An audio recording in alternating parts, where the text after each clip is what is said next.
दोस्तों स्वागत है आपका अपने YouTube चैनल इंग्लिश धारा पे। तो कैसे हैं आप सब? उम्मीद है कि अच्छे ही होंगे। तो दोस्तों आज हम पिछली बार की तरह इस वीडियो में भी डेली यूज सेंटेंसेस हम देखने वाले हैं, ठीक है? तो चलिए शुरू करते हैं। बी ए स्मार्ट एलेक, इसका मतलब क्या होता है? इसका मतलब होता है चतुराई से जो बात करता है। इसका हिंदी अर्थ है हाजिर जवाब या चतुराई भरी बात करना, ठीक है? इसका मतलब ऐसे जवाब देना जिसमें थोड़ी चतुराई, व्यंग या हाजिर जवाबी भी हो। बी ए स्मार्ट एलेक, इस पे कई सारे सेंटेंसेस आप देखने वाले हैं जो डेली लाइफ में यूज होंगे, ठीक है? स्मार्ट एलेक का उपयोग अक्सर थोड़ी मजाकिया और चतुराई भरी बात करने के लिए किया जाता है। चलिए सेंटेंसेस देखते हैं। उसे कक्षा में हाजिर जवाब बनने का शौक है, हमेशा शिक्षक को मात देने की कोशिश करता है। He likes to be a smart aleck in class, always trying to outsmart the teacher. उसे कक्षा में हाजिर जवाब बनने का शौक है, हमेशा शिक्षक को मात देने की कोशिश करता है। He likes to be a smart aleck in class, always trying to outsmart the teacher. हाजिर जवाब बनना बंद करो और अपना होमवर्क करो। Stop being a smart aleck and do your homework. Stop being a smart aleck and do your homework. वह कभी कभी हाजिर जवाब बन जाती है, लेकिन यह सब मज़े में होता है। She can be a smart aleck sometime, but it's all in good fun. She can be a smart aleck sometime, but it's all in good fun. वह कभी कभी हाजिर जवाब बन जाती है, लेकिन यह सब मज़े में होता है। हाजिर जवाब बनना इस स्थिति में आपकी मदद नहीं करेगा। हाजिर जवाब बनना इस स्थिति में आपकी मदद नहीं करेगा। इसका क्या होगा? चलिए देखते हैं। Being a smart aleck won't help you in this situation. Being a smart aleck won't help you in this situation. वह हाजिर जवाब बन रहा था, इसलिए शिक्षक ने उसे अतिरिक्त काम दे दिया। वह हाजिर जवाब बन रहा था, इसलिए शिक्षक ने उसे अतिरिक्त काम दे दिया। He was being a smart aleck, so the teacher gave him extra work. He was being a smart aleck, so the teacher gave him extra work. अपनी बात साबित करने के लिए हमेशा हाजिर जवाब बनने की ज़रूरत नहीं है। अपनी बात साबित करने के लिए हमेशा हाजिर जवाब बनने की ज़रूरत नहीं है। You don't always have to be a smart aleck to prove your point. You don't always have to be a smart aleck to prove your point. अगर तुम हाजिर जवाब बन रहे तो मुसीबत में पड़ जाओगे। अगर तुम हाजिर जवाब बन रहे हो तो मुसीबत में पड़ जाओगे। If you continue to be a smart aleck, you will get into trouble या you will get into trouble. If you continue to be a smart aleck, you will get into trouble. अगर तुम हाजिर जवाब बन रहे हो तो मुसीबत में पड़ जाओगे। बने रहे, नॉट बन रहे हो। वह बैठक के दौरान हाजिर जवाब बन रही थी, जिससे सभी परेशान हो गए। वह बैठक के दौरान हाजिर जवाब बन रही थी, जिससे सभी परेशान हो गए। She was being a smart aleck during the meeting, which annoyed everyone. She was being a smart aleck during the meeting, which annoyed everyone. काश तुम हर समय हाजिर जवाब ना बनते। काश तुम हर समय हाजिर जवाब ना बनते। I wish you wouldn't be a smart aleck all the time. I wish you wouldn't be a smart aleck all the time. हाजिर जवाब बनना और बुद्धिमान होना एक जैसा नहीं है। Being a smart aleck is not the same as being smart. हाजिर जवाब बनना और बुद्धिमान होना दोनों एक जैसा नहीं है। Being a smart aleck is not the same as being smart. उसने हाजिर जवाब बनने की कोशिश की, लेकिन यह उस पर उल्टा पड़ गया। होता है ना कभी कभी जब हम ज़्यादा चालाक बनते हैं या ज़्यादा कुछ पूछते हैं तो वो हम ही पे आ जाता है। तो उसी के लिए है, उसने हाजिर जवाब बनने की कोशिश की, लेकिन यह उस पर उल्टा पड़ गया। He tried to be a smart aleck, but it backfired on him. He tried to be a smart aleck, but it backfired on him. Backfired on him. तुम हमेशा मेरे दोस्त के सामने हाजिर जवाब क्यों बनते हो? तुम हमेशा मेरे दोस्त के सामने हाजिर जवाब क्यों बनते हो? Why do you always have to be a smart aleck in front of my friends? Why do you always have to be a smart aleck in front of my friends? हाजिर जवाब मत बनो, बस सवाल का जवाब दो। हाजिर जवाब मत बनो, बस सवाल का जवाब दो। Don't be a smart aleck, just answer the question. Don't be a smart aleck, just answer the question. हाजिर जवाब बनने की उसकी आदत अक्सर उसे मुसीबत में डाल देती है। Her tendency to be a smart aleck often gets her into trouble. हाजिर जवाब बनने की उसकी आदत अक्सर उसे मुसीबत में डाल देती है। Her tendency to be a smart aleck often gets her into trouble. Tendency मतलब प्रवृत्ति या आदत। सब्जियां खरीदने के बहाने बाजार जा रहा हूँ। सब्जियां खरीदने के बहाने बाजार जा रहा हूँ, इसका कैसे होगा?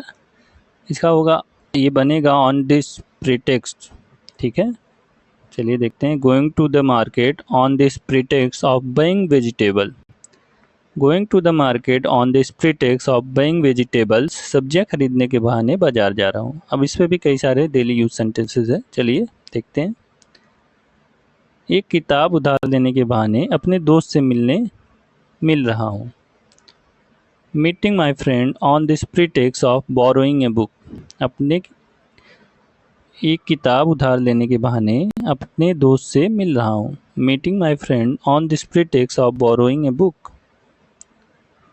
प्रोजेक्ट खत्म करने के बहाने देर तक काम पर रुक रहा हूँ। Staying late at work on this pretext of finishing the project. Project खत्म करने के बहाने देर तक काम पर रुक रहा हूँ। Staying late at work on this pretext of finishing the project. अपने असाइनमेंट के लिए शोध करने के बहाने लाइब्रेरी जा रहा हूँ। अपने असाइनमेंट के लिए शोध करने के बहाने लाइब्रेरी जा रहा हूँ। Visiting the library on this pretext of researching for my assignment. Visiting the library on this pretext of researching for my assignment. आगामी कार्यक्रम पर चर्चा करने के बहाने उसे कॉल कर रहा हूँ। आगामी कार्यक्रम पर चर्चा करने के बहाने उसे कॉल कर रहा हूँ। Calling her on this pretext of discussing the upcoming event. Calling her on this pretext of discussing the upcoming event. आगामी कार्यक्रम पर चर्चा करने के बहाने उसे कॉल कर रहा हूँ। Calling her on this pretext of discussing the upcoming event. ताज़ी हवा लेने के बहाने टहलने जा रहा हूँ। ताज़ी हवा लेने के बहाने टहलने जा रहा हूँ। Taking a walk on this pretext of getting some fresh air. Taking a walk on this pretext of getting some fresh air. उसकी सेहत के बारे में पूछने के बहाने उसे मैसेज कर रहा हूँ। उसकी सेहत के बारे में पूछने के बहाने उसे मैसेज कर रहा हूँ। Texting him on this pretext of asking about his health. Texting him on this pretext of asking about his health. उसकी सेहत के बारे में पूछने के बहाने उसे मैसेज कर रहा हूँ। कॉफ़ी ब्रेक लेने के बहाने कैफ़े जा रहा हूँ। Visiting the cafe on this pretext of having a coffee break. Coffee break लेने के बहाने कैफ़े जा रहा हूँ। Visiting the cafe of on this pretext of having a coffee break. अपना सामान व्यवस्थित करने के बहाने अपना कमरा साफ कर रहा हूँ। Cleaning my room on this pretext of organising my stuff. अपना सामान व्यवस्थित करने के बहाने अपना कमरा साफ कर रहा हूँ। Cleaning my room on this pretext of organising my.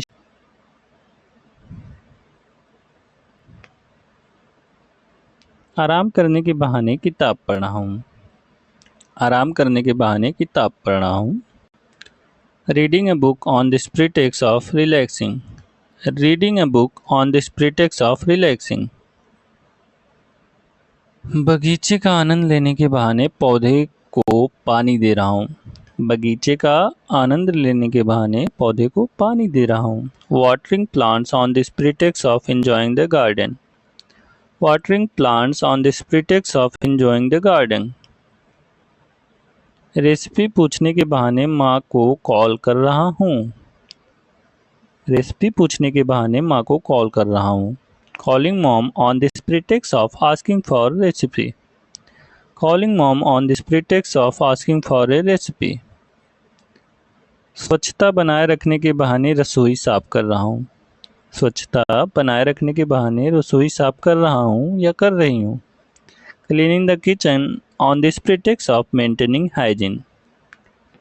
Cleaning the kitchen on this pretext of maintaining hygiene. मन बहलाने के बहाने संगीत बजा रहा हूँ। मन बहलाने के बहाने संगीत बजा रहा हूँ। Playing music on this pretext of cheering up. Playing music on this pretext of cheering up. मैं मंदिर जाने के बहाने तुमसे मिलने आता हूँ। मैं मंदिर जाने के बहाने तुमसे मिलने आता हूँ। I come to meet you on this pretext of going temple. I come to meet you on this pretext of going temple. मैं मंदिर जाने के बहाने तुमसे मिलने आती हूँ या आता हूँ। अपनी खोई हुई मोजे को ढूंढने के बहाने सफाई कर रहा हूँ या अपने खोए हुए मोजे को ढूंढने के बहाने सफाई कर रहा हूँ। Tidying up on this pretext of finding my lost sock. Tidying up on this pretext of finding my lost sock. उपयोगी होने का नाटक करने के बहाने शेल्फ साफ कर रहा हूँ। Dusting the shelf on this pretext of pretending to be useful. Dusting the shelf मतलब सफाई करना शेल्फ की। Dusting the shelf on this pretext of pretending to be useful. उपयोगी होने का नाटक करने के बहाने शेल्फ साफ कर रहा हूँ। Dusting the shelf on this pretext on pretending to be useful. कामों से बचने के बहाने कुत्ते को घुमा रहा हूँ। कामों से बचने के बहाने कुत्ते को घुमा रहा हूँ। Walking the dog on this pretext of escaping chores. Walking the dog on this pretext of escaping chores. अगले मास्टर शेफ बनने के बहाने रात का खाना बना रहा हूँ। Cooking dinner on this pretext of being the next master chef. Cooking dinner on this pretext of being the next master chef. अगले मास्टर शेफ बनने के बहाने रात का खाना बना रहा हूँ। बौद्धिक दिखने के बहाने पढ़ रहा हूँ। बौद्धिक दिखने के बहाने पढ़ रहा हूँ। Reading on this pretext of looking intellectual. Reading on this pretext of looking intellectual. बौद्धिक दिखने के बहाने पढ़ रहा हूँ। Intellectual मतलब बौद्धिक। पारिवारिक ड्रामा से बचने के बहाने कचरा बाहर ले जा रहा हूँ। पारिवारिक ड्रामा से बचने के बहाने कचरा बाहर ले जा रहा हूँ। Taking out the trash on this pretext of avoiding family drama. Trash मतलब कूड़ा कचरा। पारिवारिक ड्रामा से बचने के बहाने कचरा बाहर ले जा रहा हूँ। Taking out the trash on this pretext of avoiding family drama. मेहमानों से छुपने के बहाने अलमारी व्यवस्थित कर रहा हूँ। मेहमानों से छुपने के बहाने अलमारी व्यवस्थित कर रहा हूँ। Organizing the closet on this pretext of hiding from guests. Organizing the closet on this pretext of hiding from guests. दोस्तों कैसी लगी आज की वीडियो प्लीज़ कमेंट में बताएं। मिलते हैं आपसे अगले वीडियो में, तब तक के लिए stay fit stay healthy. Bye bye.